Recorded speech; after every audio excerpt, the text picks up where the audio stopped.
Hello जय हिंद दोस्तों, स्वागत है आपका हमारे YouTube channel toppers club IAS academy में। हम लोग अपना डिस्कस कर रहे थे most important question series for the upcoming JE and AE exams. तो उसी सीरीज में आज हम शुरू करेंगे या हम डिस्कस करेंगे अपना बिल्डिंग मटेरियल कंस्ट्रक्शन सब्जेक्ट के जो टॉपिक है ब्रिक, उससे रिलेटेड कुछ एमसीक्यूज, कुछ इंपॉर्टेंट क्वेश्चंस जो कि आपके प्रीवियस ईयर एग्जाम्स में आए हुए क्वेश्चंस होंगे, किसी ना किसी एग्जाम में आए हुए क्वेश्चंस होंगे। उससे आपको बेनिफिट होगा कि आप पैटर्न का पता लगा पाएंगे कि किस तरीके के सवाल आपसे फ्यूचर में पूछे जा सकते हैं। तो वीडियो शुरू करने से पहले अगर आपने अभी तक वीडियो को लाइक नहीं किया है तो लाइक कर लीजिए, और अगर आप हमारे चैनल पे पहली बार आए हैं तो चैनल को सब्सक्राइब कर लीजिए, और हमारा जो ऐप है टॉपर्स क्लब आईएएस एकेडमी उसे भी डाउनलोड जरूर कर लीजिए, क्योंकि वहाँ पे आपको स्टडी मटेरियल पीडीएफ्स वगैरह मिलेंगी। ठीक है, तो आइए शुरू करते हैं अपना पहला क्वेश्चन। आज की अपने इस सेशन का पहला क्वेश्चन देखते हैं। पहला क्वेश्चन है which one of following is not mechanical property of brick. कह रहा है इनमें से कौन सी प्रॉपर्टी मैकेनिकल प्रॉपर्टी नहीं होती है ब्रिक की। तो ऑप्शन है आपके fire resistance, modulus of rupture, texture और टेंसाइल स्ट्रेंथ। तो आपको पता है कि इसमें से जो फायर रेजिस्टेंस है या फिर मॉडुलस ऑफ रप्चर है या फिर टेंसाइल स्ट्रेंथ है, ये आपकी तीनों कैसी क्वांटिटी हैं? ये मैकेनिकल क्वांटिटी है या मैकेनिकल प्रॉपर्टी हैं। कैसी प्रॉपर्टी हैं ये ब्रिक की मैकेनिकल प्रॉपर्टी हैं। तो इसका मतलब ये हुआ कि जो टेक्सचर होता है, क्या होता है? टेक्सचर आपका एक फिजिकल प्रॉपर्टी होता है। इस प्रकार इसका सही जवाब क्या हो जाएगा? Option C texture. Option C texture. Texture एक मैकेनिकल प्रॉपर्टी नहीं है ब्रिक की। ये कौन सी प्रॉपर्टी है? ये आपकी फिजिकल प्रॉपर्टी है। और ये क्वेश्चन आपका राजस्थान जेईई 2016 में पूछा गया था। आइए देखते हैं अगला question. Next question a good brick earth can be rolled without breaking in a small thread of diameter. कह रहा है कि एक अच्छी ब्रिक अर्थ जो है उसको कितने डायमीटर के रोल में बिना क्रम्बल किए, बिना फेल किए रोल किया जा सकता है। तो ऑप्शन है आपके 6 mm, 1 mm, 10 mm और 3 mm। तो आपको पता है कि जो भी एक अच्छी अर्थ ब्रिक होती है, और ये क्वेश्चन भी आपका राजस्थान जेईई 2016 में पूछा गया है, तो आपकी जो अच्छी एक ब्रिक अर्थ होती है वो 3 mm डायमीटर के थ्रेड में उसको रोल किया जा सकता है। डायमीटर का क्या बनाया जा सकता है?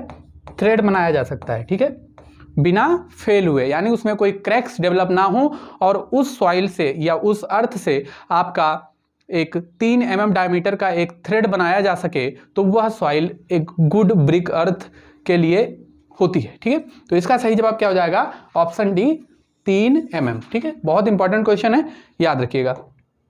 Next question the most important purpose of frog in a brick is to. कह रहा है जो फ्रॉग होता है ब्रिक में, क्या होता है? फ्रॉग। ठीक है, फ्रॉग होता है, उसका सबसे इंपॉर्टेंट काम क्या होता है? देखिए कई एग्जाम्स में आपका क्वेश्चन पूछा गया। हरियाणा पीएससी में एई के क्वेश्चन, एई के पेपर में आया, ओपीएससी एई में आया, राजस्थान एई में आया, ईएससी 1999 में भी आया। यानी बहुत इंपॉर्टेंट क्वेश्चन है आपका ये, इसे क्वेश्चन को आपको छोड़ना ही नहीं है। तो फ्रॉग के आपको पता है कि फ्रॉग क्या होता है? फ्रॉग क्या होता है? डिप्रेशन होता है। क्या होता है? Depression at the top surface of brick, at the top surface of brick. तो ये जो फ्रॉग होता है वो क्या होता है? डिप्रेशन होता है। कहाँ पे? Top surface of brick. यानी जो ब्रिक होती है उसकी जो टॉप सरफेस होती है उसको हम क्या करते हैं? हॉलो या फिर खाली जगह छोड़ देते हैं। और इसका साइज जो होता है, साइज की अगर हम बात करें तो वो होता है 10 सेंटीमीटर गुणा 4 सेंटीमीटर गुणा 1 सेंटीमीटर। ठीक है, ये इसका साइज होता है। और इसका अगर काम की बात करें तो ये शियर की प्रोवाइड करता है। क्या करता है? शियर की प्रोवाइड करता है। प्लस इसका एक और काम होता है कि ये मैन्युफैक्चरर की डिटेल्स देता है।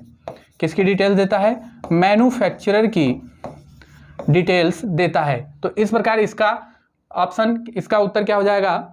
उत्तर हो जाएगा फॉर्म की joints between brick and mortar. यानी जो मोटार और ब्रिक होती है उसके बीच में ये की प्रोवाइड करने का काम करता है, बेहतर बॉन्ड प्रोवाइड हो जाए, हमारा जो मेसनरी बन रही है उसमें ब्रिक और जो हमारा मोर्टार है उसके बीच में एक अच्छी क्वालिटी का, अच्छी स्ट्रेंथ का बॉन्ड बन जाए, इसलिए हम अपनी ब्रिक में फ्रॉग प्रोवाइड करते हैं। इस प्रकार इसका ऑप्शन कौन सा सही हो जाएगा? ऑप्शन सी इसका सही हो जाएगा। ठीक है, आइए देखते हैं अगला प्रश्न। नेक्स्ट क्वेश्चन है the tolerance in the width of mould for class first brick. कह रहा है क्लास फर्स्ट ब्रिक के लिए जो टॉलरेंस होती है विड्थ में वो कितनी दी जाती है? तो आपको पता है कि जो टॉलरेंस इन विड्थ होती है, टॉलरेंस इन विड्थ, चौड़ाई में जो टॉलरेंस होती है वो ±3 mm होती है। कितनी? ±3 mm। और अगर हम बात करें टॉलरेंस इन लेंथ, अगर लंबाई में बात करें तो ये होता है ±6 mm, ±6 mm। अब टॉलरेंस निकालने के लिए हमें करते क्या है? टॉलरेंस निकालने के लिए सबसे पहले हम लेते हैं 20 ब्रिक्स। क्या लेते हैं? 20 ब्रिक्स। फर्स्ट क्लास 20 ब्रिक्स ली हमने। कौन सी ब्रिक्स ली? फर्स्ट क्लास की 20 ब्रिक्स। उनको हमने क्या किया कि उनको हमने प्लेस कर दिया एक जगह पे, और फिर उनकी लंबाई को हमने क्या कर लिया? मीजर कर लिया। ठीक, तो उस लंबाई में जो आपको पता है कि स्टैंडर्ड साइज क्या होता है ब्रिक का? 20x10x10 centimetre. ठीक है, तो इस साइज की हमने ब्रिक ली और उनको क्या कर दिया? उनको हमने प्लेस कर दिया। अब प्लेस करने के बाद उनकी हमने लेंथ मीजर कर ली। उस लेंथ में जो टॉलरेंस होती है या जो त्रुटि होती है वो, या फिर उसमें जो कमी है वो ±6 mm से, लेंथ में कितनी? ±6 mm। और उसकी जो विड्थ होती है यानी चौड़ाई होती है उसमें ±3 mm से अधिक या कम नहीं होना चाहिए। तो इस प्रकार इसका सही जवाब क्या हो जाएगा? ऑप्शन ए इसका सही जवाब हो जाएगा। ठीक है, और इसके बारे में कहां दिया गया है? IS 1077, IS 1077 में इसके बारे में आपको बताया गया है। ठीक है, नेक्स्ट क्वेश्चन देखते हैं। ये क्वेश्चन भी आपका देखिए, पहले देखिए कहां आया हुआ है? OPSC AE में ये क्वेश्चन भी आया हुआ है। ठीक है, अगला क्वेश्चन है the compressive strength of heavy duty bricks should be more than. कह रहा है जो हैवी ड्यूटी ब्रिक्स होती हैं उनके लिए जो कंप्रेसिव स्ट्रेंथ होती है वो कितने से अधिक होनी चाहिए? 40 न्यूटन पर mm स्क्वायर, या फिर 20 न्यूटन पर mm स्क्वायर, या फिर 5 न्यूटन पर mm स्क्वायर, या फिर 3.5 न्यूटन पर mm स्क्वायर। इस क्वेश्चन की अगर बात करें तो ये क्वेश्चन आपका BPSC AE प्री 2018 में पूछा गया प्रश्न है। ठीक है, तो जो कंप्रेसिव स्ट्रेंथ होती है किसकी? हैवी ड्यूटी ब्रिक की। किसकी? हैवी ड्यूटी ब्रिक की। तो ये आपकी 40 से 45 न्यूटन पर mm स्क्वायर तक होती है। 40 से 45 न्यूटन पर mm स्क्वायर तक होती है। और हैवी ड्यूटी ब्रिक के बारे में आपको IS 2180 इस कोड में इसके बारे में आपको दिया गया है। ठीक है, किसमें दिया गया है? IS 2180। तो इस तरीके से हमें पता है कि 40 से 45 न्यूटन पर mm स्क्वायर से अधिक होनी चाहिए क्या? हैवी ड्यूटी ब्रिक के लिए कंप्रेसिव स्ट्रेंथ। तो इसमें क्या हो जाएगा ऑप्शन? 40 न्यूटन पर mm स्क्वायर, कि कम से कम 40 न्यूटन पर mm स्क्वायर से अधिक होनी चाहिए कंप्रेसिव स्ट्रेंथ किसकी? हैवी ड्यूटी ब्रिक की। ठीक है, नेक्स्ट क्वेश्चन। नेक्स्ट क्वेश्चन है alumina in brick earth gives the brick is. कह रहा जो एल्यूमिना होता है ब्रिक में, क्या होता है? एल्यूमिना होता है, उसका काम क्या होता है? तो पहली तो बात कर लेते हैं कि एल्यूमिना कितने % होता है। एल्यूमिना कितने % होता है? एल्यूमिना का परसेंटेज जो होता है वो 20 से 30% तक होता है। ठीक, कितना होता है? 20 से 30% तक एल्यूमिना होता है। अगर एल्यूमिना की बात करें तो एल्यूमिना करता क्या है? एल्यूमिना हेल्प करता है माउल्डिंग में, हेल्प्स इन माउल्डिंग, हेल्प्स इन माउल्डिंग। अर्थात क्या करता है कि ये प्लास्टिसिटी प्रोवाइड करता है। क्या करता है? प्लास्टिसिटी प्रोवाइड करता है। एल्यूमिना का काम क्या होता है? प्लास्टिसिटी प्रोवाइड करना है, यानी सी ऑप्शन इसका सही हो जाएगा। C is the correct answer for this question. Alumina in brick earth gives the brick is, क्या प्रोवाइड करता है? प्लास्टिसिटी। ब्रिक को प्लास्टिसिटी प्रोवाइड करने का काम कौन करता है? एल्यूमिना करता है। ठीक है, समझ में आया? चलिए आगे देखते हैं अगला क्वेश्चन। अगला क्वेश्चन है पैलेट बोर्ड इज यूज्ड। जो पैलेट बोर्ड है उसका यूज कैसे किया जाता है? To make frog in the brick, या फिर टू माउंट द माउल्ड, या फिर for table moulding of brick, या नन ऑफ द अबव। तो ये जो पैलेट बोर्ड है इसका यूज किया जाता है फॉर टेबल मोल्डिंग। किसके लिए? For table moulding, for table moulding. तो ये जो आपका पैलेट बोर्ड है इसका यूज किया जाता है for table moulding, table moulding के लिए यूज किया जाता है पैलेट बोर्ड का। यह आपका इसका सही जवाब हो गया सी। सही जवाब इसका क्या हो गया? See the right answer for this question. चलिए आइए देखते हैं अगला क्वेश्चन। अगला क्वेश्चन देखते हैं।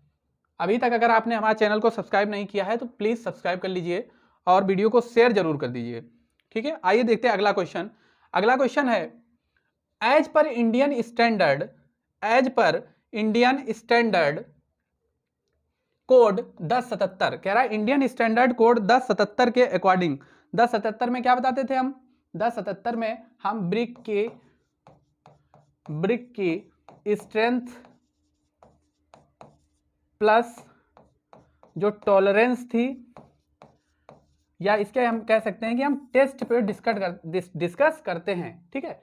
तो as per Indian standard code 1077 the burnt clay building brick having compressive strength less than, कह रहा है कि as per Indian standard code जो है 1077 उसके अकॉर्डिंग जो having compressive strength, burnt clay bricks जो होती हैं बिल्डिंग में यूज की जाती हैं उनकी जो कंप्रेसिव स्ट्रेंथ होती है वो कितने से अधिक, लेस देन कितने से कम नहीं होनी चाहिए, कितने से कम नहीं होनी चाहिए।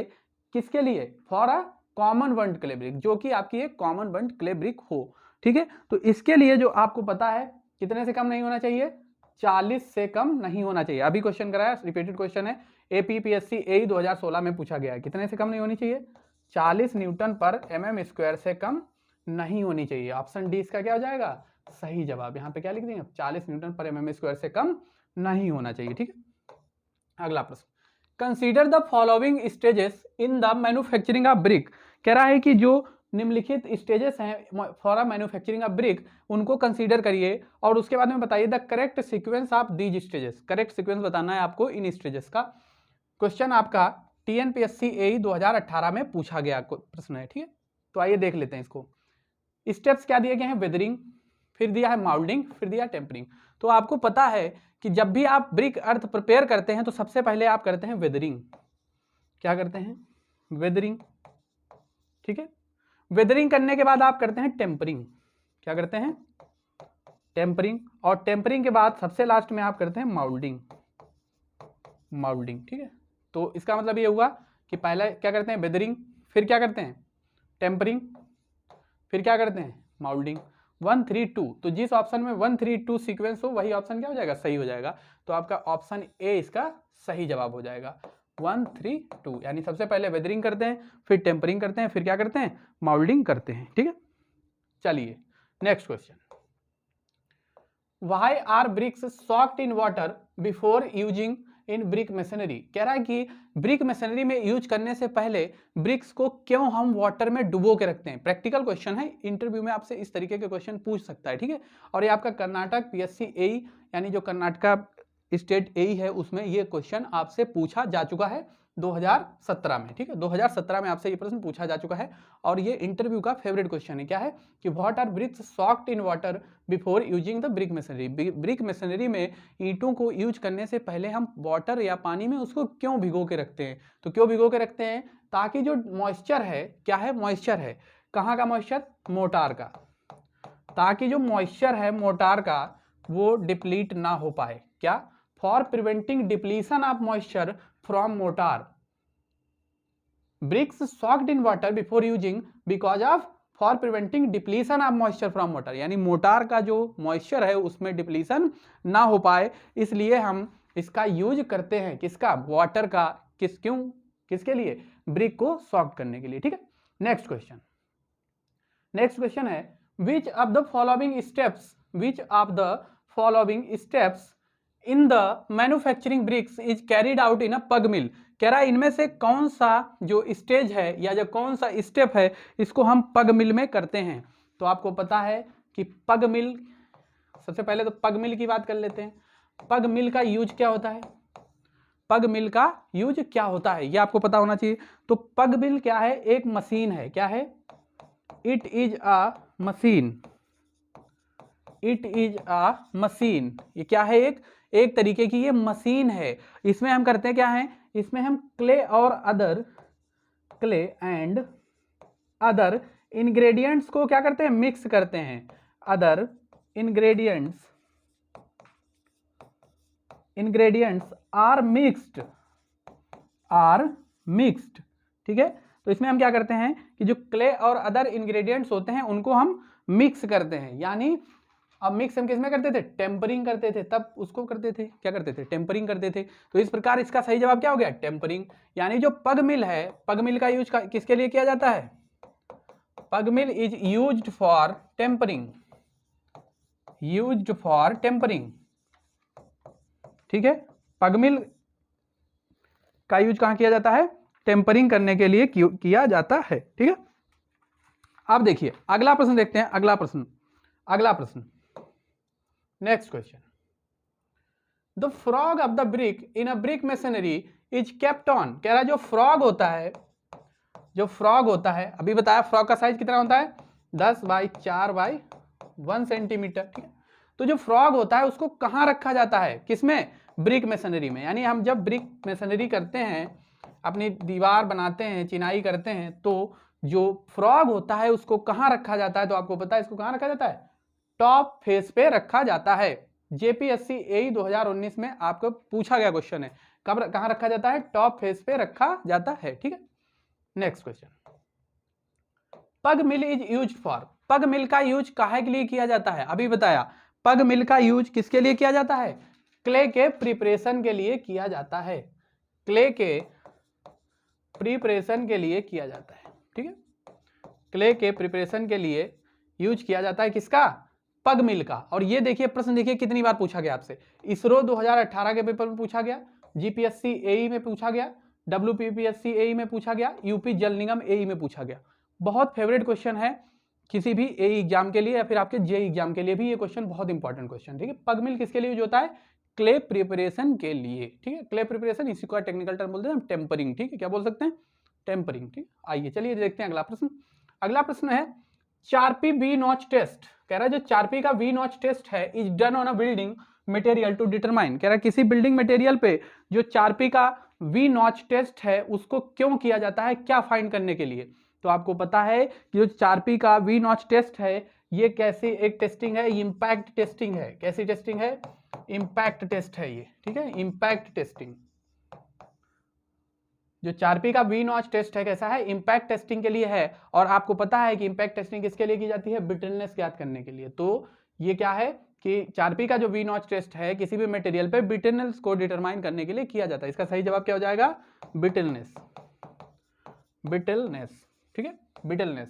और ये आपका जीपीएससी एई दोनों पेपर में, फर्स्ट सेकंड दोनों पेपर में 2017 में पूछा गया था। चलिए ठीक है, आगे चलते हैं। अगला प्रश्न देखते हैं। Heavy duty bricks used for bridge foundation of industrial building, multi storey building etcetera having compressive strength. कह रहा जो हैवी ड्यूटी ब्रिक्स होती हैं जो कि यूज की जाती हैं ब्रिज फाउंडेशन एटसेट्रा में, इनके लिए जो कंप्रेसिव स्ट्रेंथ होती है वो कितनी होती है। तो आपको पता है कि ये 40 न्यूटन पर एमएम स्क्वायर से अधिक होनी चाहिए। इसका सही जवाब क्या हो जाएगा, ऑप्शन डी, 40 न्यूटन पर एमएम स्क्वायर से अधिक होनी चाहिए। और इनका यूज हम इस तरीके की बिल्डिंग्स में या इस तरीके के जो स्ट्रक्चर है उनमें क्यों करते हैं जहाँ वाटर होता है, क्योंकि इनका जो वाटर एब्जॉर्प्शन होता है इन ब्रिक्स का वो बहुत कम होता है। क्या होता है, वाटर एब्जॉर्प्शन बहुत कम होता है। कितना होता है, लगभग 10% के बराबर, ठीक है, लगभग 10% के बराबर इनका वाटर एब्जॉर्प्शन होता है। चलिए ठीक है, समझ में आया। चलिए आगे क्वेश्चन देखते हैं, अगला क्वेश्चन। नेक्स्ट क्वेश्चन है tolerance limits for dimensions of brick in length width and height. कह रहा है जो टॉलरेंस लिमिट होती है किसी भी ब्रिक के लिए वो लेंथ विड्थ और हाइट में कितनी होती है। For a sample of 20 bricks taken together as per IS code. कह रहा आईएस कोड के अकॉर्डिंग हमने क्या किया है कि 20 ब्रिक्स ली हैं। कितनी ब्रिक्स ली हैं, 20 ब्रिक्स। तो उनके लिए टॉलरेंस क्या होगा। तो इस क्वेश्चन को डिस्कस करने से पहले आपने अगर अभी तक चैनल सब्सक्राइब नहीं किया तो चैनल सब्सक्राइब कर लीजिए। अगर आप नए आए हैं तो बेल आइकन को भी प्रेस जरूर कर दीजिए और वीडियो को शेयर जरूर कर दीजिए ताकि आपको ऐसे वीडियो और भी मिलते रहें, ठीक है। तो जो आपका आईएस कोड के अकॉर्डिंग 20 ब्रिक्स के लिए जो टॉलरेंस है वो आपकी लेंथ के लिए होती है 80 mm। लेंथ के लिए कितनी होती है, लेंथ के लिए होती है 80 mm। और जो आपका विड्थ और हाइट है उसके लिए कितनी होती है 40 mm। विड्थ और हाइट के लिए कितनी होती है 40 mm, ठीक है। तो इस प्रकार इसका सही जवाब क्या हो जाएगा, option B is the right answer for this question. B is the right answer for this question, B इसका सही जवाब हो जाएगा, ठीक है। बी इसका क्या हो जाएगा, सही जवाब हो जाएगा। अगर हम परमिसिबल लिमिट की इसके लिए बात करें, किसकी बात करें, परमिसिबल लिमिट की, ये तो आपकी हो गई टॉलरेंस लिमिट। अगर हम बात करते हैं परमिसिबल लिमिट की, किसकी, परमिसिबल लिमिट की, आपसे परमिसिबल लिमिट से रिलेटेड भी क्वेश्चन पूछ सकता है। तो जो लेंथ के लिए परमिसिबल लिमिट होती है वो होती है 368 टू 392 सेंटीमीटर। और अगर विड्थ और हाइट की बात करें तो विड्थ के लिए होती है 174 से 186 सेंटीमीटर तक। और अगर हाइट की बात करें, अगर हम हाइट की बात करें तो हाइट के लिए भी 174 से 186 सेंटीमीटर तक इसकी वैल्यू होती है। चलिए ठीक है, चलिए देखते हैं अगला क्वेश्चन। नेक्स्ट क्वेश्चन है the process of mixing clay, कह रहा है जो प्रोसेस है of mixing clay water and other ingredients to make brick is known as, कह रहा है वो प्रोसेस जिसमें हम क्ले वाटर और अदर इंग्रेडिएंट्स को मिक्स करते हैं उसको क्या बोलते हैं, तो उसको हम बोलते हैं नीडिंग। क्या बोलते हैं, नीडिंग, ठीक है, नीडिंग। यानी A is the right answer for this question. और ये क्वेश्चन भी आपका कई बार पूछा गया है, ठीक। चलिए अगला क्वेश्चन देखते हैं, अगला क्वेश्चन देखते हैं। हाँ, अगला प्रश्न है अ good brick earth, a good brick earth should contain iron oxide in the range of, एक अच्छी ब्रिक अर्थ जो है वो आयरन ऑक्साइड कितने परसेंट तक उसमें होता है। तो आपको पता है कि जो आयरन ऑक्साइड होता है वो कितना होता है, 5 से 6% तक होता है। कितना होता है, 5 से 6% तक होता है। यहाँ पे ऑप्शन में आपको कितना दिया गया, 5 से 7%, 12 से 15, 15 से 20, 20 से 25। तो कौन सा ऑप्शन सही हो जाएगा, ऑप्शन ए 5 से 7%। कितना, 5 से 7%, क्योंकि अप्रोक्सीमेट यही है। वैसे एग्जैक्टली अगर बात करें तो कितना होता है, 5 से 6% तक होता है, ठीक है। ये क्या होता है, iron oxide, iron oxide. Iron oxide किसी भी ब्रिक अर्थ में 5 से 6% तक होता है। और आयरन ऑक्साइड का काम क्या होता है, it imparts red colour to the brick, red colour to the brick. अगर ये एक्सेस में हो जाए, अगर क्या हो जाए, एक्सेस में हो जाए, इसकी मात्रा ज्यादा हो जाए तो क्या कर देगा ये, तो ये आपका जो कलर है, कलर है उसको कैसा कर देगा, ब्लैकिश कर देगा, ब्लैकिश या फिर ब्लूइश, ब्लैकिश या फिर ब्लूइश, ठीक है। तो आपकी जो ईंट है उसका कलर कैसा हो जाएगा, ब्लैकिश या फिर ब्लूइश कलर हो जाएगा। चलिए अगला प्रश्न देखते हैं। अपना आज का लास्ट क्वेश्चन, इस सेशन का लास्ट क्वेश्चन है brick containing large proportion of a soluble salt liable to become patches of a white deposit are called as, कह रहा है जो ब्रिक जिसमें साल्ट ज्यादा होता है उसकी वजह से उस पे पैचेस बन जाते हैं, उन पैचेस को क्या बोलते हैं, तो आपको पता है उसको क्या बोलते हैं, ई फ्लोरोसेंस बोलते हैं। क्या बोलते हैं, ई फ्लोरोसेंस बोलते हैं, ई फ्लोरेसेंस बोलते हैं, ठीक है। ये भी क्वेश्चन आपका TNPSC AE 2019 में पूछा गया है। तो होप सो कि आपको हमारा सेशन आज का पसंद आया होगा। अगर आपने अभी तक वीडियो को लाइक नहीं किया है तो लाइक कर दीजिए, शेयर कर दीजिए, चैनल को सब्सक्राइब कर लीजिए, बेल आइकन को प्रेस कर दीजिए और हमारा जो ऐप है टॉपर्स क्लब IAS एकेडमी उसको भी इंस्टॉल जरूर कर लीजिए, ठीक है। तो आज के लिए इतना ही। Please like share and subscribe. जय हिंद।